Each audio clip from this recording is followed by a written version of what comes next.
From the Clark Ford Studio in Oxford, Mississippi, MVW Digital proudly presents the Oxford Exxon Podcast. I'd say thanks for tuning in, but why am I going to give you a round of applause for something you're supposed to do, to be frank? And now, here are your hosts, Chase Parham. And broadcast school has really paid off. And Neal McCready. I deserve to be on TV.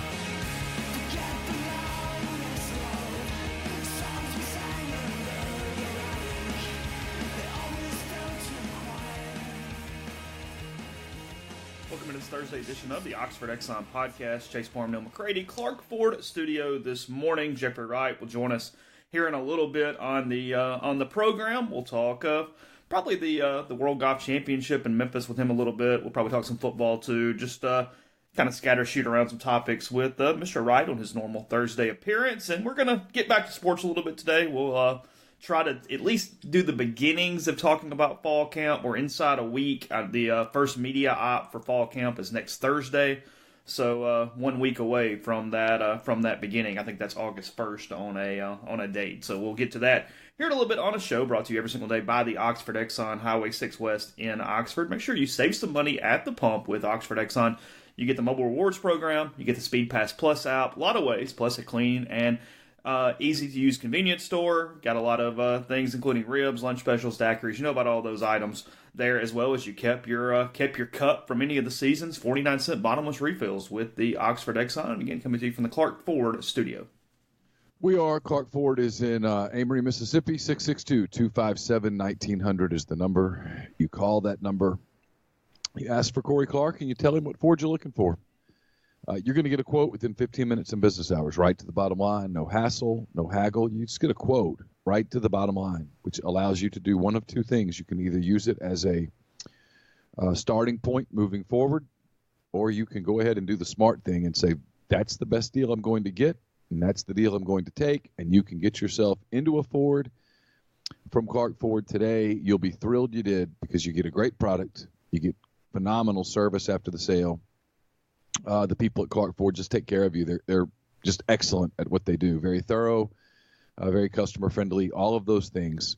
You can take my word for it. I'm the owner of 3 of them. So 662-257-1900 is the number. Call it. Get your quote. Let Corey be your truck guy. Let Corey be your car guy. So we'll probably intersperse some thoughts about the case ongoing with the murder investigation. Obviously, we've spent the majority of 2 days on it. I know that you guys, for the most part, are here for sports. We'll talk about that as the subject, I guess, lends itself for that. But frankly, in town, it's all that's going on. I mean, yesterday, and this is crazy, Neal, for late in July, I don't know that I've had a sports conversation with a buddy or anybody at any point this week. I've been on the phone a lot. Everything has been related to this case. Yeah, I worked. I did a recruiting story yesterday. I did a mailbag yesterday. I talked to Doug Nikhazy today, by the way. That'll be up later about his Team USA, Japan trip, all that stuff. So anyway. I'm going to be honest here. We have a basketball media op today, so their questions. We'll talk about Sammy Hunter's eligibility. And Bree and Tyree went to the Chris Paul camp and stuff, and there will be stuff like that. It's hard for me, honestly, to focus on the other stuff, in large part because, number one, a beautiful young woman is dead, and number two, I live in a house with an 18-year-old girl, a 16-year-old girl, who both know people at Ole Miss, obviously. I mean, they have former classmates or friends, or in Caroline's case, dance instructors and stuff who go to Ole Miss, and obviously it's the only topic of conversation there, and it's all that gets talked about, and it's national news. It was national news again this morning.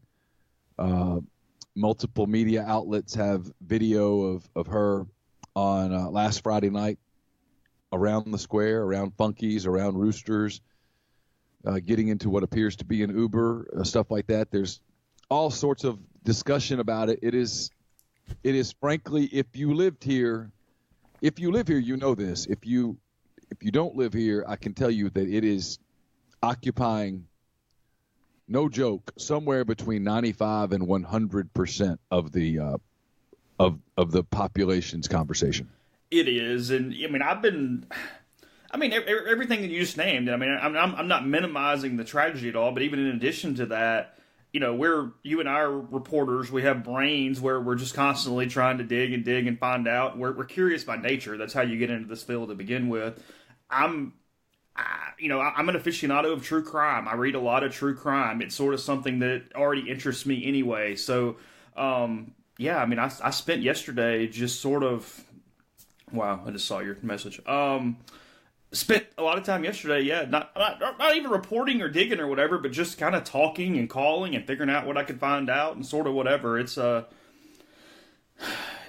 it's tragic, and it continues to be sadly fascinating in a lot of different ways every day. It seems every time we turn around, there's something sort of new. So yeah, and again, it's national news. For whatever series of reasons, the national reporters are here. They don't appear to be leaving anytime soon. It has the makings of, and I'm interested in this. Is that courthouse one where they would allow a televised trial? I have no idea. I don't know all the rules on that. I'm not up on that at all. So I hate to even speculate. No, I'm in the same boat. I don't have any idea. But anyway, even talking to people who normally are sources for stuff that we do about sports, all they wanted to talk about was the case. Oh yeah, no, that's it.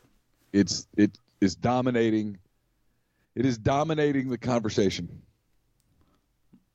I've kind of lost my train of thought a minute when you sent. I mean, we'll get to it later. You threw me off for a second there. Well, it was something that you and I both wanted to know the answer to. And I know that sucks for everybody. It just is what it is. Right? Sorry, it's what it is. I can't help it. We needed to know something. Yeah. Okay. Because frankly, as we turn to football, because fall camp starts in a week. I think you're right. I haven't heard that officially, but we got an email yesterday about it. Oh, I don't think I'm on the email list. Really? I'm not getting the Ole Miss media relations emails. I must have been blacklisted. Well, you're. I love you. You're not really good at probably reading all of them and then like doing some things that are necessary. I think you had to opt in to certain sports. Oh yeah, I think there was like a little listserv thing where you had to like go in and opt in to whatever you wanted. Yeah, I didn't opt into anything. Okay. So by effect, you opted out of everything, is what you're saying. Yeah, well, yeah, I didn't know that I was supposed to opt into anything. But whatever, it'll all get worked out. But yeah, I was told yesterday that Media Day was at least roughly scheduled for August the 1st. I think the first practice is scheduled for August the 2nd. They're going to take Sundays off in fall camp, which I think is smart. You just can't grind. You're allowed 30 practices, but you can't have your first practice. This is sort of stupid. It does just two or three things here, so I'll finish it. It's kind of long-winded for the people who are interested in this kind of minutia. Ole Miss technically can't have its first practice until August the 2nd because that's 30 days before the first game. Right.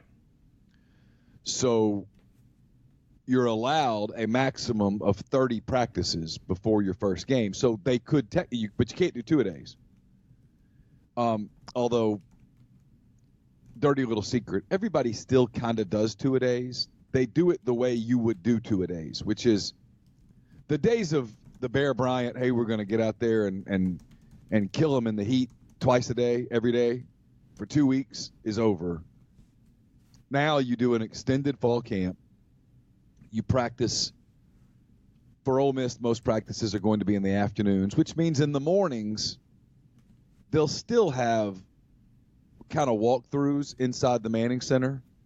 And the only deal is you can't have a ball, which is fine because you're not running. You're walking through things. You're talking about assignments, alignment, and you just put down a sock or something as the ball. You're still having what would still technically what they would have done in a 2-a-day anyway. Yeah, you're just not doing the 5 hours out in the heat being stupid and grinding all day. But if you remember, even when people did that, you only had 2 weeks of 2-a-days. Mm-hmm. And then you'd stop.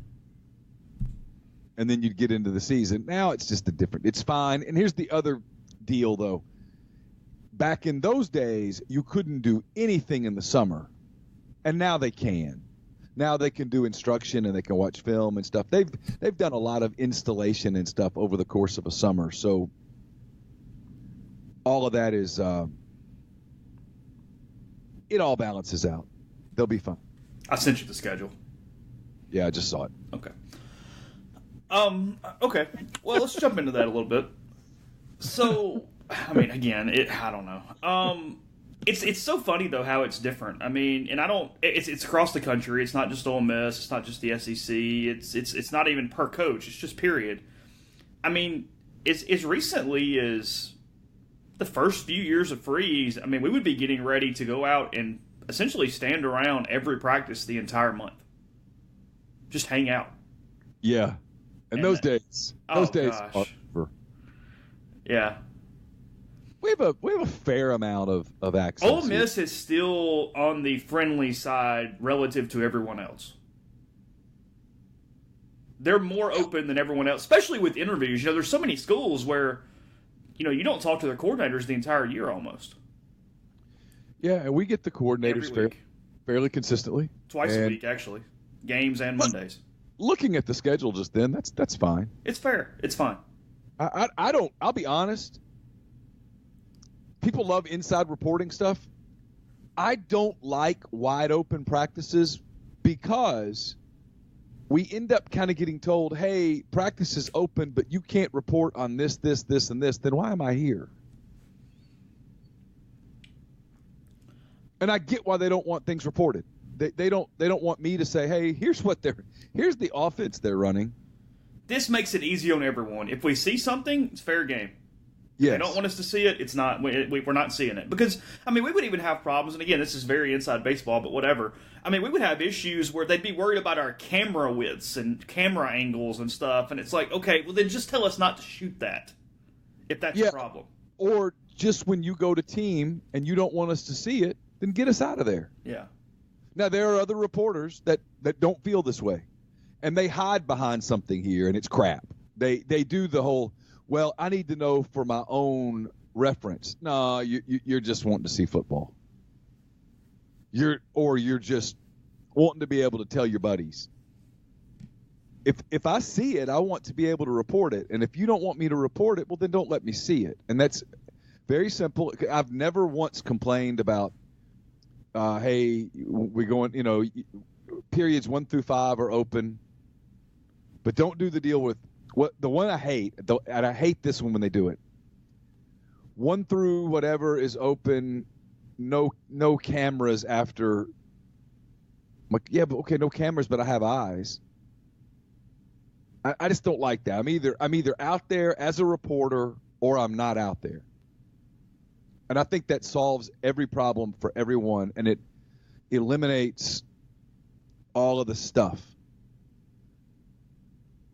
And then if someone violates that, well, I mean, you are a credentialing outlet. No, don't credential the violator. Very simple. It's all so simple. It's common sense stuff. For people that are curious, I'm assuming this is not embargoed or anything. Meet the Rebels will be August 10th at 2 p.m. for fans. So I see that on the email as well. Chase is going, by the way, Chase doesn't know this. Chase is going to get out to meet the Rebels early. He is going to get in line and interview every fan who comes through the door. Every fan. And then write a comprehensive story about Meet the Rebels Day. Looking forward to that. When's the last time you've been to a Meet the Rebels Day? My first year. You went the first year? Yep. Why? I was an aggressive, overeager reporter trying to figure out the beat that I was covering. You were running around like a chicken with its head cut off that first year. Yeah, and that was I could write a book about that year. That was an interesting year. But you were the only person on the ground at that time, right? Yeah, I was the only person on the ground, and I remain to this day very thankful to Chris Vaughn, because had it not been for Chris Vaughn, I just don't think that I ever would have been able to kind of get anything resembling a foothold on that beat that first year. He helped me tremendously. Yeah, because you come in, and I guess basketball was still being handled by Wyke at that point. Yeah, but, I helped a little bit, but he handled it. But you had to do spring football and baseball at the same time.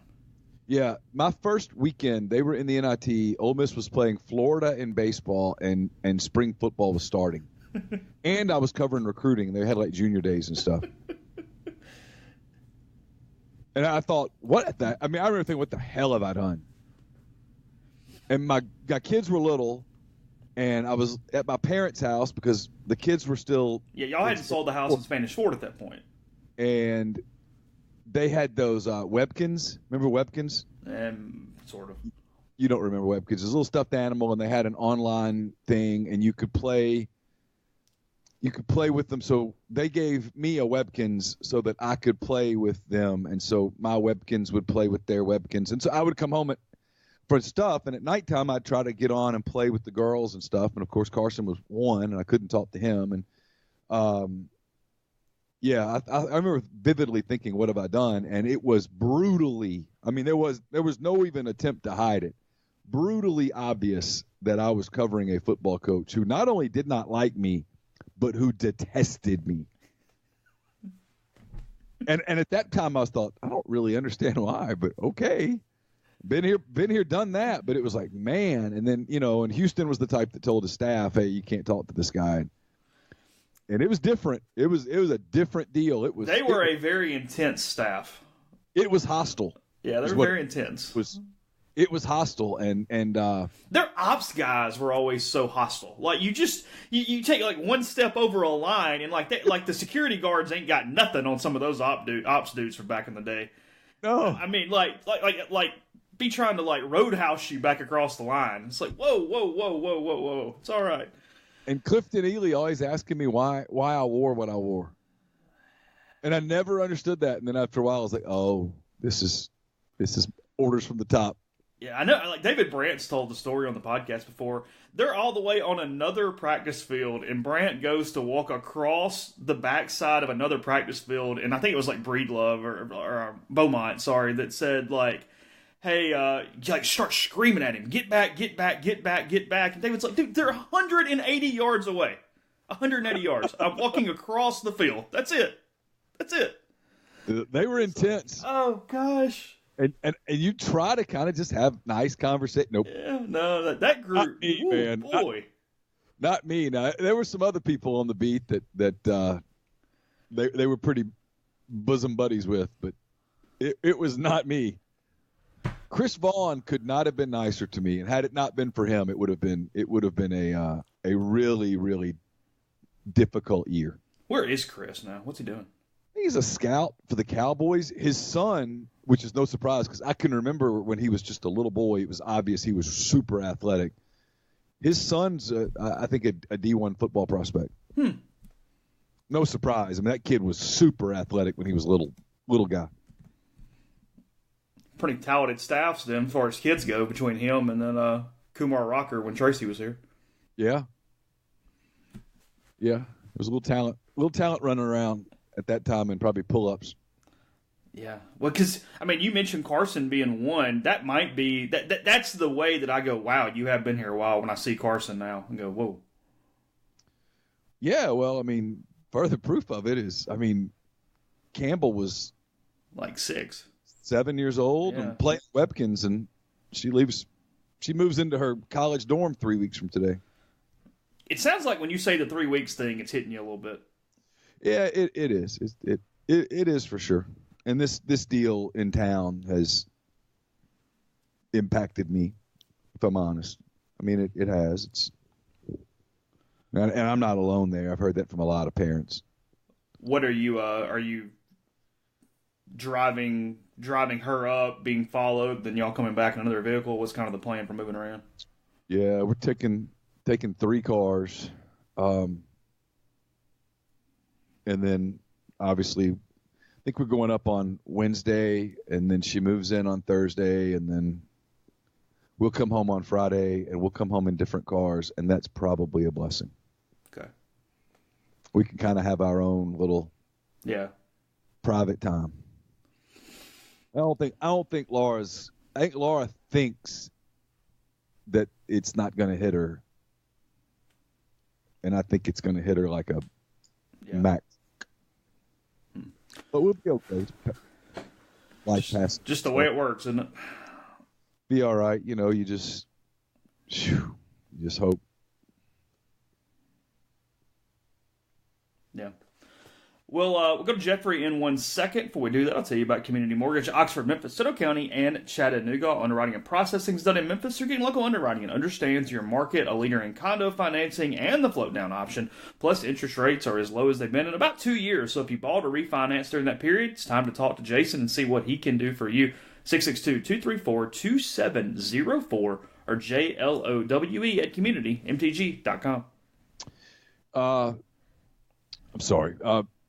If you and your friends have been telling yourself that you need to get some Blue Delta jeans, but you can't make it to Oxford until football season, the team at Blue Delta Jeans has a solution for you. Give Blue Delta a call or an email and have them come to you, no matter where you are. Organize a group of friends and family together, and Blue Delta Jeans will come to your house and help you throw a house pop-up party. Be the host with the most, and let Blue Delta be the life of the party. We've been to some of these events, kind of multiple places, and they're always a really fun time. A lot of great stories that you'll be able to tell from them. So they set up their products, and you get to look at them, and your friends get to check them out, and it's just kind of a different deal. And it's a lot of fun. And you can do that for yourself. For more details or to schedule a time for the team from Blue Delta to come see you, email info at bluedeltajeans.com. It's relatively cool for late July right now, but it's still a perfect time for the no-show socks from Dead Soxy. You can save your feet and your shoes from making their own impression here in the summer with some no-shows from Dead Soxy. You really need to experience the difference a quality sock makes. Go to deadsoxy.com, enter the code Rebel Grove at checkout, get 30% off all orders, including sale items. These no-shows are the same quality you already love and enjoy with their traditional dress sock, and they come with a no-slip guarantee. So go to deadsoxy.com, check out the no-show collection, and remember to enter promo code Rebel Grove at checkout for 30% off all orders. Don't miss 1 minute of the action at the Vault this season as Ole Miss football arrives this September. Reserve your season tickets with the new 2019 season ticket pricing for just $299. For more information, visit OleMissTix.com. That's OleMissTix.com. We're brought to you by Pinnacle Trust. Pinnacle Trust, they're based in Madison, Mississippi. They have clients in more than 20 states. They were founded back in 1997, and ever since then, what they've done is they provide detailed, specialized investment management, financial planning, retirement planning for individuals and businesses, and much more. They treat investing like a commodity. They make decisions using objective information and research, not emotions.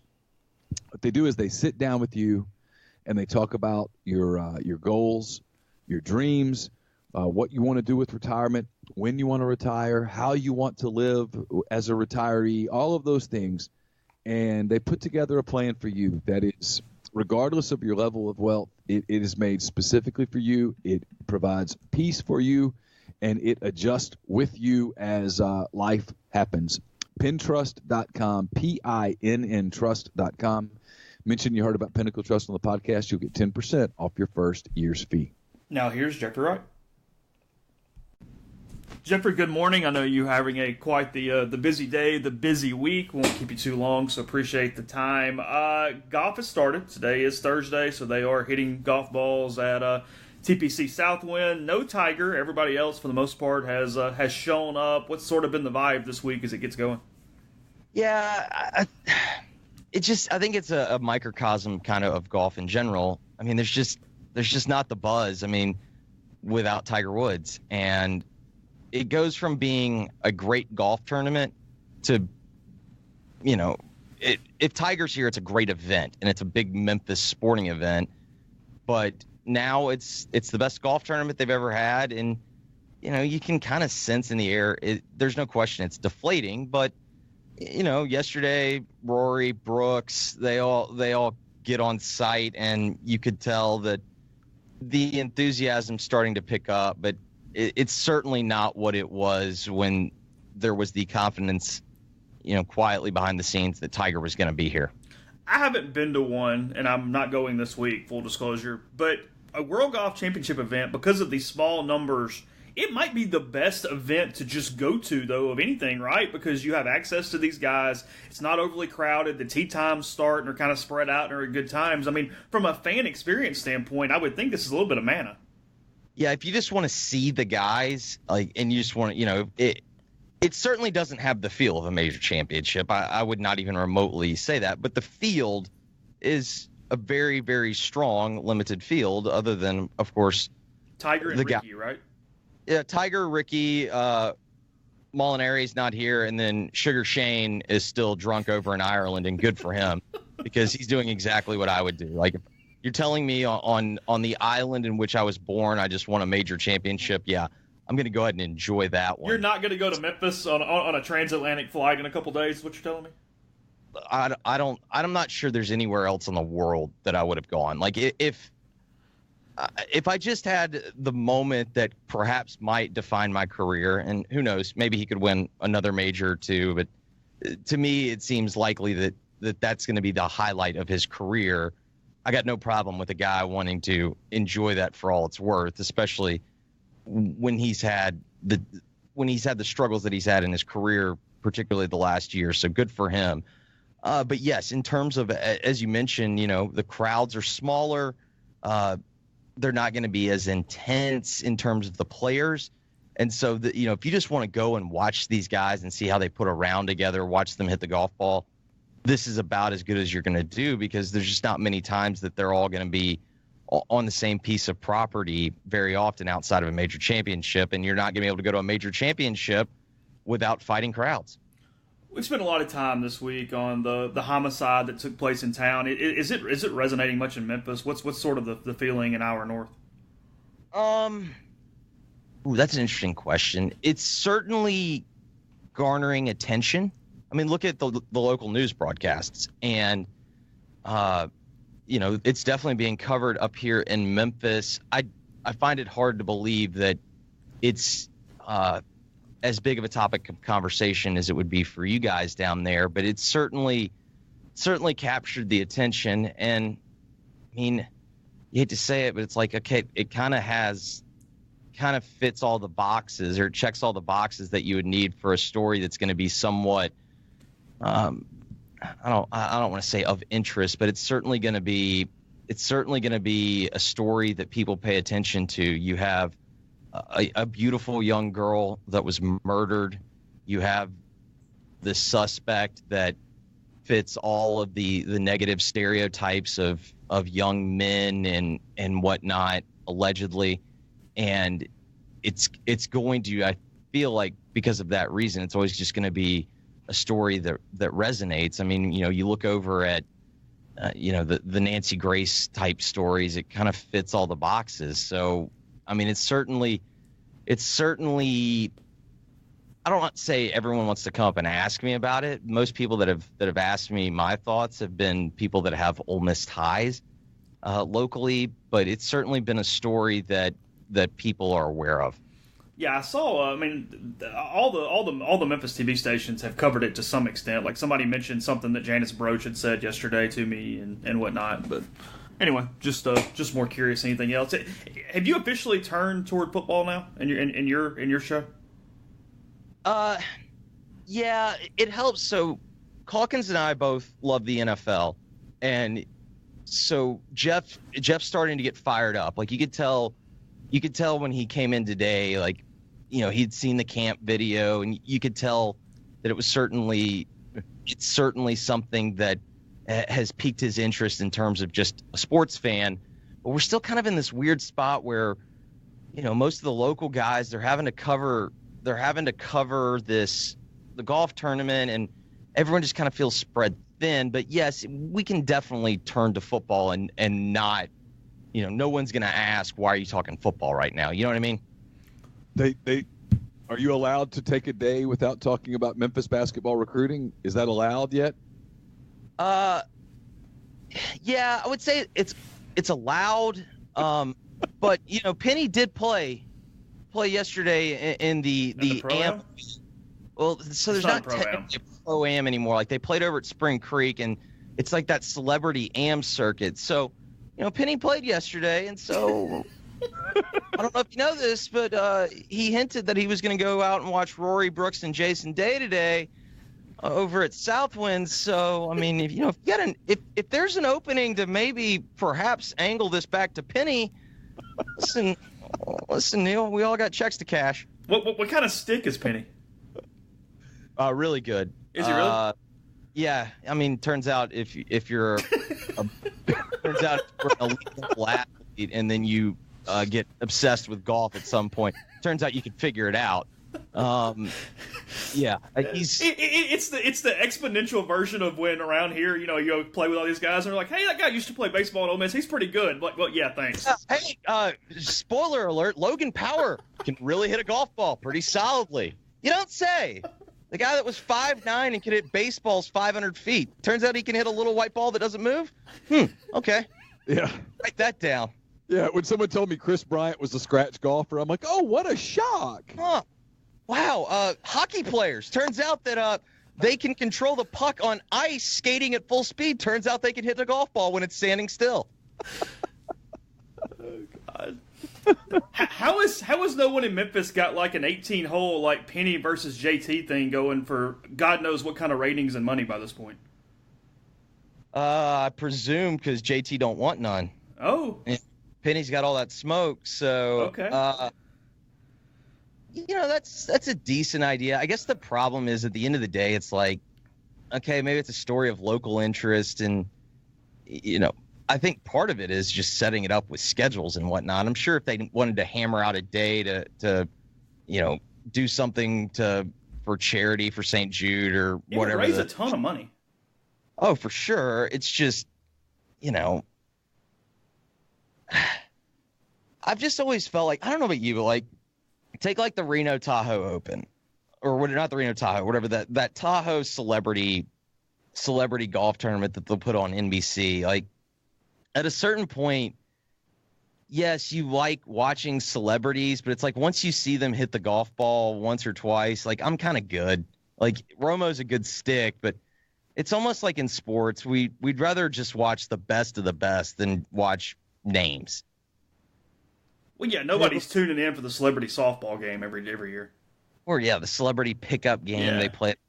You know what I mean? Like I just think at the end of the day, like it would have some local interest, but I don't know like what the widespread appeal of it is. Do what now? I said Carson watches that NBA celebrity all-star thing. He actually enjoys it, but I can't watch 2 seconds of it. Right, but like when you're 11 or 12, like I watched every minute of the NBA All-Star Weekend. I'd watch every minute of Major League Baseball's. I used to watch the celebrity softball game. You watch the Derby and whatnot. But like then when you start to, like when you get a little bit older, you're just like, yeah, I just want to watch the best do it. I don't need to watch everything. Take a break in our talk with Jeffrey to tell you about Mastercut's Lawn and Landscape, premium lawn care throughout northern Mississippi, but they offer a lot more as well. They build custom playgrounds, retaining walls, pool decks, outdoor living spaces, paver patios, forestry mulching, and much more. The path to your dream backyard's easier than you think with Mastercuts. 662-607-7773, or you get that same free quote with GoMastercuts.com. Podcast also brought to you by Grenada Nissan. If you're in the market for a Nissan vehicle, Grenada Nissan is the absolute place to go. It's located just off Interstate 55 in Grenada, Mississippi. They've got a complete selection of new and previously owned Nissan vehicles. Go in, test drive one, tell Gene and Sandy you heard about Grenada Nissan on the podcast or at rebelgrove.com. You'll get Rebel savings on top of the already great deals at Grenada Nissan. It's GrenadaNissanUSA.com. And we're brought to you by Harry Alexander. Harry is an Oxford-based RE/MAX Legacy Realty agent. Big part of Savannah Square. It's a 9-acre development, 0.7 of a mile from the Oxford downtown square, conveniently located just east of North Lamar. Savannah Square will initially consist of 32 houses, ranging in size from about 1,100 square feet to about 2,400 square feet. The model home is available for you to check out at 215 William Street, These homes have wonderful layouts, impeccable finishes. You can see them at the model. So get in touch with Harry, SavannahSquareOxford.com, 662-801-5621. The Oxford Park Commission is currently registering for youth flag football in the fall baseball season. Leagues are open for ages 6 to 12 in football and 6 to 15 in baseball. The cost to sign up for football is $50, while it's just $40 for baseball. Each sport will be played at FNC Park. For more details, visit OxfordParkCommission.com. Podcast also brought to you by Oxford University Bank. OUB, locally owned and operated right here in Oxford. OUB is home to Kasasa. It's the absolute best cash checking account. It pays customers 2.5% interest on their balances up to $50,000 and refunds ATM fees nationwide. To learn more about Kasasa and OUB, go to liveoxfordbankoxford.com or call 662-234-6668. The podcast is also brought to you by Scooper's Pet Waste Removal, LLC. Everyone loves their pets, but no one loves stepping in their pet stuff or bringing that stuff into your home. For $10 of cleaning, Scoopers can take care of it for you. They'll clean up your yard. They'll do it on your schedule, whether that's weekly, bi-weekly, or a one-time service. No contracts are required. You can cancel at any time. If you have multiple dogs, it's just $2 for each additional dog. So if you own a home, a condo, or an apartment complex in Oxford and you'd like to deal with a lot less crap, call Scoopers at 662-506-2754 or simply send them an email at scoopers.oxfordpetwaste@gmail.com to get your cleanings scheduled today. And last but not least, we're brought to you by 7 South Tailgating. 7 South, owned and operated by husband and wife duo Kyle and Jordan Thornton, both Ole Miss alums, Oxford locals. What started as a way to pay for college has become the greatest tailgating service provider at Ole Miss. The team at 7 South are rebels through and through, and they take pride in the Grove and the impact their service has on protecting, preserving, and enriching the Ole Miss game day tailgating tradition. Call them directly at 662-321-1682 or visit 7southtailgating.com. Yeah. Hey, speaking of watching sporting events, it's official now at LSU. Why this isn't happening everywhere is beyond me, but LSU, there will be beer and wine sold in public areas of Tiger Stadium. So what was the holdup? Because that seemed like a free space. Yeah, I don't know. It's a good question. And some people have said that, hey, the big upset is that it took so long. But they got it done, and kudos to them. I'm in the minority, I guess. I'm stunned this isn't happening everywhere. Yeah, I mean, from two perspectives. Yes, it's like I know Texas didn't, like, when they showed the revenue numbers from doing it, they didn't blow anyone out of the water. But at the end of the day, like, it's still revenue that you can make. But more importantly, it allows you to control the alcohol consumption in a stadium and keeping it from getting, threatening to other people that paid for tickets. So I've just never understood what the holdup was. I guess my bigger question is, so, of course you had Pat Fitzgerald's comments on, was it Monday? I don't remember. But from Big 10 Media Days. And attendance in sports is a fascinating question for me because, like, Pat Fitzgerald did that thing where he said a lot of things that I agreed with, but it was a straw man argument. I think he completely missed the point. The biggest reason why attendance in sports is down is not because young kids have cell phones and damn millennials. It's because you can sit at home and watch the game because now every single game is broadcasted, and lo and behold, somehow each school gets about $50 million because of these new TV deals. I just wonder, have we reached the point of, think about it in life. If you give me the option to be lazy, I'm typically going to be lazy. And it takes a lot for me to want to change my habits in terms of, I go from something that was a part of my life. It's no longer part of my life. There's not like a huge hole in my heart, if you will. I'm not missing it to this extreme degree. I just wonder if, like, this is just where we are because I don't know about you, but, like, I know you guys have a job and you have to cover a single team. I would much rather watch 20 games in one day than watch one. What is your favorite part about going to a game? What do you actually like? What is it you go, hey, if I go here, at least I get to do this? I think if we're discussing college football specifically, it's the atmosphere, it's the bands, it's the pageantry, it's basically everything that happens between the lines, outside of the lines of field of play. It's all of that, but to be honest with you, it's like, I've seen most of the stadiums I want to see. Like, it's like the atmosphere and everything that leads up to the game, but I don't feel like I'm missing out because I haven't been able to tailgate and whatnot. Like, I didn't like tailgating even when I was growing up and whatnot. Like, I was the kid that, when everyone else went to the Grove before the game, like, I was the kid that was sitting there as soon as the gates opened. Like, I wanted to watch the punters punt. Like, I wanted to watch the guys warm up. Like, that just stuff never appealed to me. And then as I got older and older, I just got to where I just wanted to watch more and more football. And so I don't know, man. I think we're in a weird spot. 10 years from now, revenue numbers and all these TV contracts, are they maybe not a fraction, but are they much lower than they are now? No. Because at the end of the day, the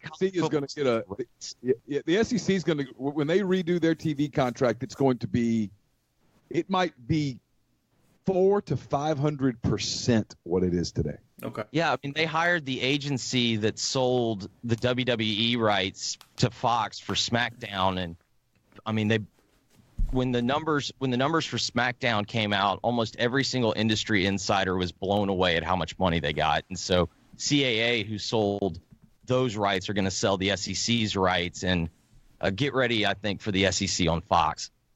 That 2:30 game is going to be so up for grabs, isn't it? Yeah. Here's what's interesting, Chase. To finish your question, I think Jeffrey will agree with me. The TV money numbers are going to skyrocket. Now, this trend of watching attendance drop, I don't think there's any reversing that trend. Because, and what Jeffrey's saying is true, the SEC is a fantastic television product. It goes into what we're saying.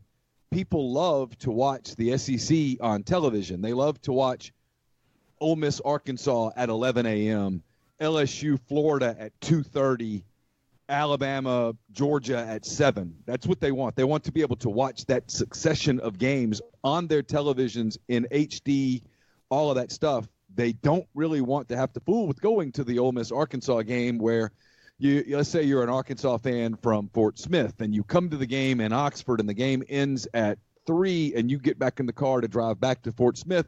You miss the 2:30 game. You probably miss a lot of the 7 o'clock game.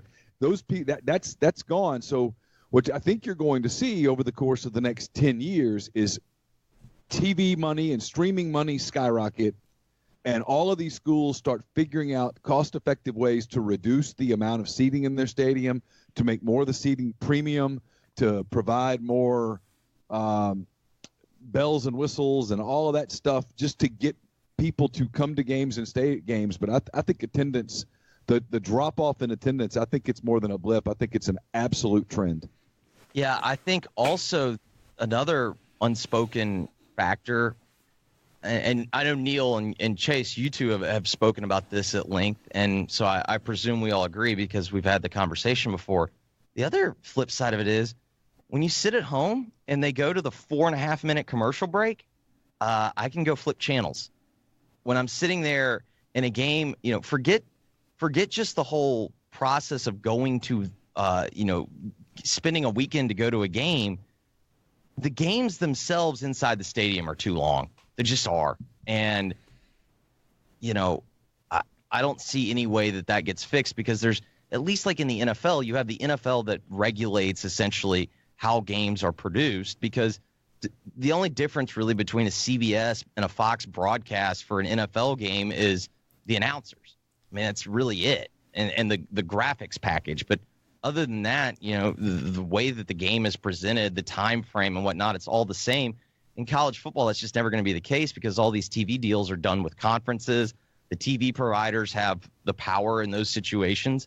And if you're going to spend the amount of money that these TV providers are going to spend to have the broadcast rights, that, well, they're going to sell the ads and they're going to make sure that they finish with a net profit.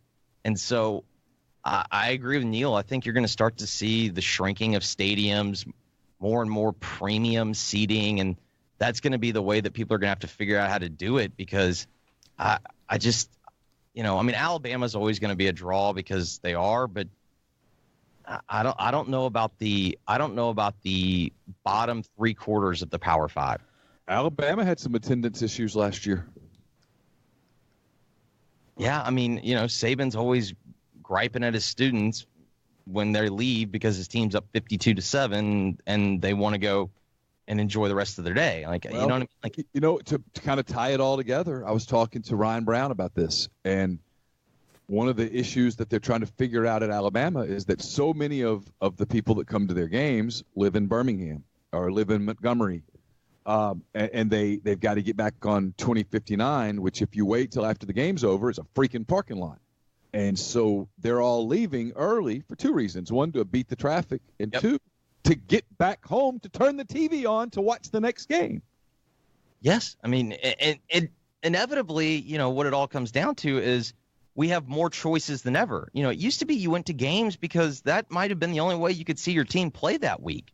That's just not the case anymore. Yeah. I can remember, making a decision whether to buy the paper listen. Yeah. Where you could put it on your phone, like your landline phone, and push it through like a little speaker device where you could listen to a game because it wasn't on TV and you were outside of the radio frequency. Market. Yeah. Those days, man, that's over. That's to say that's over is. I'm not sure I knew this existed. Oh yeah. Oh yeah. Before, and then Cuban took the idea and turned it into broadcast.com. Oh yeah, knew that. That's right. That's right. Danny Etling has moved to wide receiver, guys. So there's that. Seeing on Twitter this morning. Athlete, yes. Had toyed with it in post-practice workouts and mini camps, but Patriots officially moving to wide receiver. They'll find a way to make it work. I guess that's good for Jarrett Stidham. Is it? It's just good to see the Patriots can finally buck up and find another white receiver. Danny Etling will catch 65 balls. You want to talk about affirmative action? Bill Belichick's an affirmative action guy. Oh, God. He'll catch 65 balls. Who's winning at Southwind? I'll let you go. Does Brooks care this week? He's got the Wyndham Awards to play for. Barbecue's part of his diet. I think he cares because he's also played 2 weeks in a row. He's already in form. Yeah, and he'll be putting familiar, every green in South Florida is this same type of Bermuda. And, I'm just not going to piss off Brooks. I'm too scared of him. You're so on him now. You've completely 180'd on me with him in the last, 3 months. Yeah, just because, I don't know, man. When you see a guy that truly does not give a single F. Obviously I want Rory to win, but I'm here. Rory's not going to win. This isn't narcissism. This is just the way the world works. It's reality. What I want to happen in sports is not going to happen. So, therefore, I'm just going to embrace this run that Brooks is on. Is Koepka's girl here? I'm sure. She was here when it was the FedEx St. Jude Classic. So, God, I'm sure she's here. When I go out there, it won't take me long to find her. So who's the defending champion is Justin Thomas, right? Technically, but the last person to win here was Dustin Johnson. Right. Yeah. Okay. Whatever. All right. Have a good day. All right, guys. Thanks to Jeffrey on this busy morning. He had to move around a few things. That was more than fine. So appreciate his time as always on these Thursday mornings. And the podcast is brought to you in part by G&M Pharmacy there on South Lamar in Oxford. They deliver local in the Oxford area at your home or workplace. They also offer MedSync, so they fill all your prescriptions same time every month. Make it easy for you, one trip or one delivery there to make sure you have everything that you need. And we've been telling you for a few weeks again about the sildenafil they offer for the males out there, the brand alternatives to the Viagra and Cialis. It works as little as 15 minutes, And you can even get some discretion if needed. You can go to TysonDrugs.com, G&Mpharmacy.com, click product request, and request a prescription right there online. You can break those up into a half, into quarters, whatever works for you. So again, you can find out more at 662-236-2222. The podcast is also brought to you by the Westin Jackson. They are the sponsor of my mailbag, which somehow got done and up at rebelgrove.com late yesterday afternoon, I think. I'm not really sure how I did it because I was not particularly focused. But it's done, and it's up, and it's brought to you by the Westin Jackson, which is home to Soul Spa. It's the ultimate luxury spa experience in downtown Jackson. It's also home to Estelle Wine Bar and Bistro. Sip on a creative craft cocktail. Enjoy their curated wine list. It's open for breakfast, lunch, dinner, and Sunday brunch. It's fantastic. The whole hotel is. If you're staying in Jackson, if you're going to Jackson to visit friends, to spend a kind of a last weekend before the school year gets started, that would be a perfect place to go. The Westin Jackson there in downtown Jackson. Speaking of travel, if you're starting to think about holiday travel, maybe you're even planning next summer's trips, whatever the case may be, get in touch with John Edwards of Regency Travel Incorporated in Memphis. He's part of Virtuoso. It's a worldwide network of travel partners that allows him to supply his clients with added values, unique benefits that are simply not available to other travelers. And what he is he's just really good. He's put together a lot of trips for a lot of you guys that have used him since hearing about him on the podcast. People have gone to Europe. People have gone to Alaska.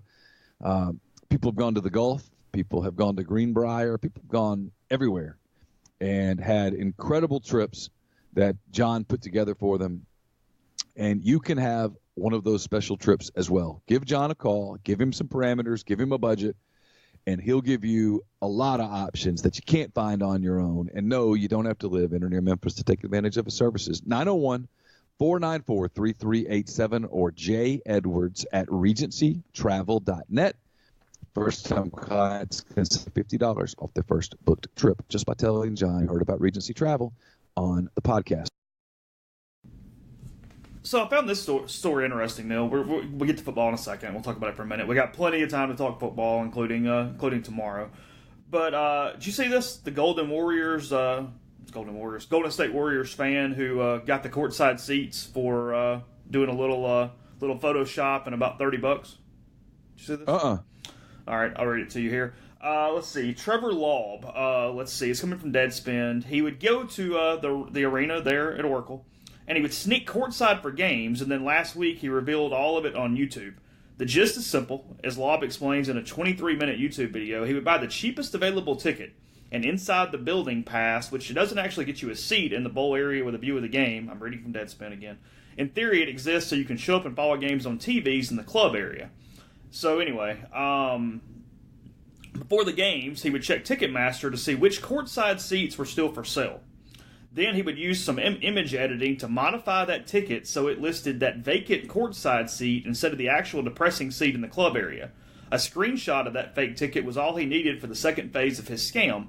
To get in the building, he used the barcode from the actual ticket he purchased. Once inside, he walked down to the courtside section, presented a screenshot of the completely made-up ticket that listed a vacant seat, and then sat down to enjoy the games. There was no second round of barcode scanning at the actual seat. His video diary provides a more detailed explanation of the scheme, along with footage from several home games he attended. In sum, he attended 32 home games this season, 29 of them courtside, and he spent around $3 per ticket.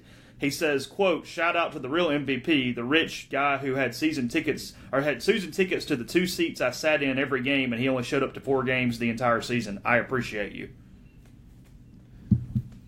Why did he reveal the scam? He has moved to L.A., and the Staples Center does not have similar ticketing situations, so he could not have used it there.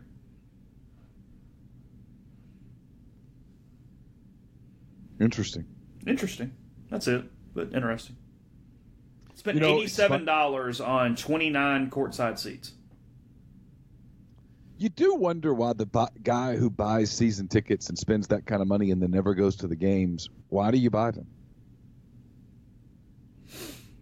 To have them on those 5 games you want them or the playoffs, and you have enough money where it doesn't matter.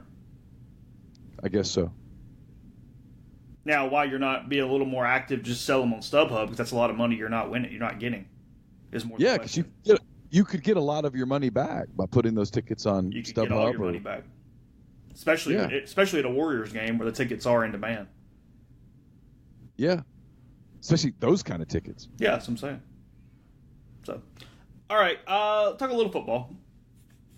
What are we interested in? We're obviously interested in Matt Corral. We're interested in offensive line to some extent. They have to stay completely healthy. They have to be serviceable. Can any of these freshmen help in any way whatsoever? And then defensively, this is going to happen. They are going to be better defensively because, with all due respect, they're going to line up correctly. I'm not kidding. I know. I mean, they are.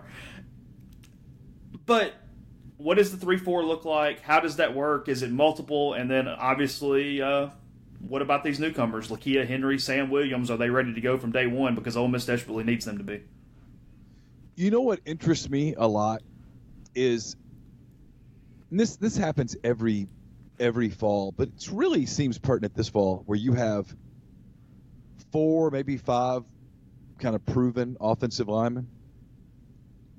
And that's not a knock on Eli Johnson. It's just that he's been hurt so much that he hasn't had a chance to prove himself over the course of a season. I think he would agree with that. You need those guys to be healthy August the 31st. You really do. We've talked about the importance of the start of the season. August the 1st, September the 7th. Big games. You need those guys healthy, which means that you can't afford to get somebody hurt August the 15th because you're being hardcore. I think Matt, and then on the flip side, you can't afford to have a fall camp that is soft and not physical, where guys aren't ready to play. Guys aren't ready for the physicality of the games. I think Matt's got a real, and Rich Rodriguez, especially on the offensive side, a real balancing act with getting your horses to the starting gate healthy while also getting them to the starting gate ready to run. Especially because there is a certain level of you've got to play football to get in football shape to whatever. We always talk about the tackling. What do? Because you can't go out there and you can't butt heads every day, but you do have to practice tackling. You do. Look, and there's no recipe that's guaranteed to get you there. And you can lose a guy to an ACL running around in shorts. We've seen it. C.J. Johnson, DT Shackelford. We've seen that. Yeah, there's no guarantee that you get there, but you do have to try to be smart about it. And I think there's a needle that he has to try to thread as it pertains to guys like Alex Givens and Bryce Matthews and who am I forgetting? Royce Newman. You can tell. Yeah, Royce Newman, guys like that. The guys that are out there. And you need them out there. You got to do everything you can to get them there. Like, I do think with guys like that, once you get 2.5 weeks into camp or something, you got to get them out of some of the stuff. And, okay, they know what they're doing. Let's get them to Memphis. Scotty Phillips doesn't need 1,000 full-on contact reps. No, absolutely not. And then, I think now with the younger guys, you got to get them in there because you got to see what you got. I think you can throw a pretty hard camp at them. I think it's that's the fascinating thing to me is like a Nick Broker. You've got to get him in there, and you've got to get him in some full contact stuff against SEC defensive linemen and find out. He's going to be a good player. You feel like he's going to be a huge part of your program moving forward. But what you have to find out here soon is, can he help me on September the 7th? Yeah, no, those guys have got to go in there, and it's like, okay, here's Benito and Josiah and those guys. What can you do? Yeah, and if you're not ready August the 31st and September the 7th, it doesn't mean that you're not going to be an all-SEC player down the road. It just might mean that, hey, you're a freshman. You've got to find out who's available. They can't. It's why up front they just can't afford a catastrophic August up front. They've got to get those guys the work that they need and then get them out of that work. Get them ready. Don't run the risk of getting them over ready. And then on the other side, like on defense, Lakia Henry, you got to figure out what do you have? He's a JUCO kid. You think he's going to be a big-time player. He's a JUCO kid. I mean, I'm skeptical on JUCOs until JUCOs prove me wrong. And often they do. Scotty Phillips proved right away last year that he was ready to go. And Ole Miss, frankly, needs that from Sam Williams, from Lakia Henry, from a couple of the DBs back there. They need those guys. And some of those guys had a spring and an off season, and they're probably more ready than your, quote, typical JUCO guy. But you got to make sure, because you need them ready to go right away. For Ole Miss, that's the fascinating thing, is that the schedule's not set up with, like, say, Southeastern Louisiana and New Mexico State in weeks 1 and 2, where you get to sort of dip your toe in the water a little and, kind of ease in, like, get used to the temperature, and then you go in a little deeper, and then you go swimming. Nope, they're jumping in straight off the diving board, right into the deep end. No time to adjust. And so they've got to get ready for that over the course of August. And that's where I think, number one, Matt having some experience now. This is his third camp, his second camp where he's really had time to prepare for it. And he gets the benefit of going through a fall camp with not only Jack Bicknell, who's done this at Louisiana Tech, but obviously Rich Rodriguez, who's done it at 8,000 places, and Mike McIntyre, who's done it the last 6-7 years at Colorado.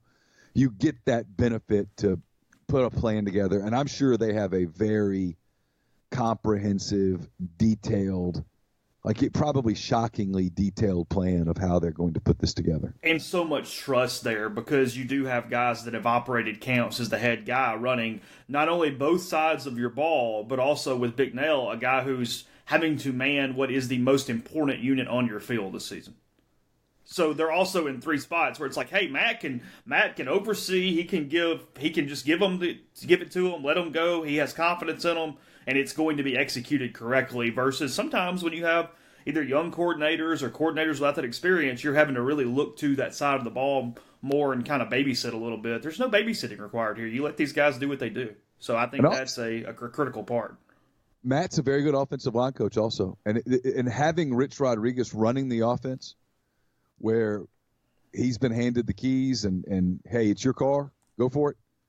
I think that allows Matt to keep a closer eye up front. Not that he doesn't trust Bicknell, because he absolutely does. Bicknell is, in the limited time that I'll get to go watch practice, I'll probably spend the majority of my time watching the offensive line. I think it's always the most fascinating thing. And Bicknell is fun to watch because he's not one of these rah guys. He's a technician. He's working with them on stuff, and it's very methodical. It's very detail oriented. It's fascinating to me. But they can keep an eye on that, and they can better monitor, like I said, getting the horse to the starting line ready to run, but not overdone, because you can't afford to have the horses break down. Not early. You got it. They just don't have depth up there. They don't have proven depth up there at all. It's not there. It's the biggest question mark on that roster going into the season, and they've got to address that over time.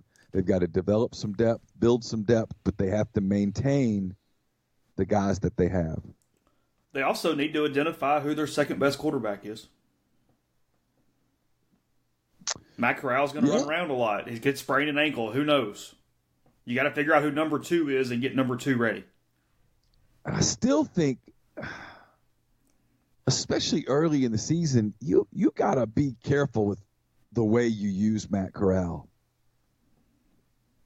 You don't want to get to that Arkansas game as, hey, starting quarterback Kincaid Dent. Nothing against Kincaid Dent. Might end up being insert name here. John Rice Plumlee, Grant Tisdale, whomever. Doesn't matter. 18-year-old kid who a year ago was playing high school football. Yeah. You just don't want to throw them in and go, hey, you're the quarterback. Go for it. I just think – I know everybody says, well, you can't coach like that. You can't play like that. And maybe you can't. I'm not a football coach. I don't pretend to be one. I don't ever do the X and O thingy. But it would be difficult for me, if I'm in those shoes, to let Matt Corral be a real big part of the running game early in the season when I've got Scotty Phillips, and I've got Jerry and Ely, and I've got Isaiah Wooler did a nice job as a backup. I've got Devon Penniman. I could use some. I've got people that can Tyler Knight and Elijah Moore and people that can do speed sweep stuff. It's hard for me not to use those cats and say, hey, I'm going to run Corral a lot or have him run around a lot. Where if, look, if Scotty Phillips goes down, there's people who can step in and replace him. Now that you lose something, certainly. But you lose Matt Corral early in the season to something for 5 or 6 weeks, I don't know that you can recover from that. Because, hell, Matt Corral's not proven. That's one of the biggest things to me going into this season that's fascinating. And people think that's ripping on Matt. It's not. Matt might end up being an elite quarterback. But he's not one yet. This will be his first college start. Mm-hmm. He only played in a couple of games of significance. He played against Mississippi State, and I guess he played some – I can't remember. I mean, he played some against ULM, but that was mop-up, and he played some early against somebody, and it was mop-up in non-league or whatever. He hasn't played many meaningful college snaps at all. He's not a proven commodity. He is a freshman. Yeah, he is a freshman. He is a freshman. He's a redshirt freshman who's played in 4 games, one of which was meaningful. And that game was over, and frankly, he didn't play all that well in the game that he played in. And I don't hold that against him. Hey, Matt, we're playing Mississippi State. They have 3 first-round picks on their defense. Jordan just got knocked out of the game, and you're a freshman, and we're getting beat anyway. Go play. That's not exactly the recipe for go out and have a good outing. He played against Southern Illinois on September the 8th. He went 1 for 2 for 31 yards of his touchdown. I think it was to Alex Weber, if I remember correctly. Played a lot against ULM, and he went 10 for 10 for 143 yards, 2 touchdowns. Also ran for a touchdown, by the way. Sorry, his passing touchdown was a rushing touchdown, not a... his Southern Illinois touchdown was a rushing touchdown, not a passing touchdown. Then against South Carolina, he went 0 for 2 in very limited work. And then against Mississippi State, he went 5 for 8 with an interception, 65 yards. So, that's that. That's what he did this season, last season. He's unproven. 2 mop-ups, Carolina, Mississippi State. Yeah, he's in Carolina, it seemed like it was one series in the middle of the game when Tommy got banged up, right? I'm almost positive that's what it was. Yeah. That's what I thought. People talk about him like, oh, he's an established SEC quarterback. He's not. He's not. Now, he's got moxie flowing out of his ears. He's got confidence that people like me look at and think, how do you I can't imagine. Yeah. And you want that. And I think he's got leadership skills. I think he's got all the intangibles. He's got a very good SEC arm. He can make plays. I think he's going to be fine. But when people talk about him as if he's a returning starter who's played so much football, it's like, man, how do you? It's not true. Yeah. And they got to replace, as we've talked about a lot. We'll talk about it a lot over the next month. They've got to replace a lot of dudes at wide receiver, at tight end, who made plays for years.